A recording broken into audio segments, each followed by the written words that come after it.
করবো হলো গিয়া পোয়া মাছ।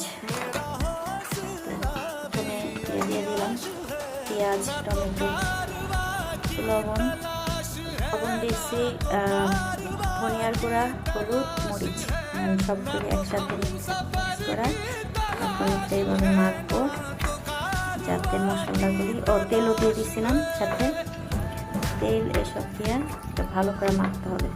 তো কিরকম মাখায়া তারপরে মাছগুলি দিয়ে দিব। এই যে এটা সুন্দর করে মাখায় নিব, মাখায়া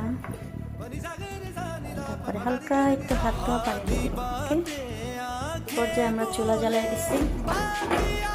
এখন ওটা একটু ঢাকা দিব। আমাদের সাথে কেমন হয়েছে মশলা, সুন্দর গান সুন্দর হয়েছে, একটু উঠা দিই। আমাদের তরকারি হয়ে গেছে, এখন আমরা ধনিয়া পাতা দিয়ে দিব ছিটায়া।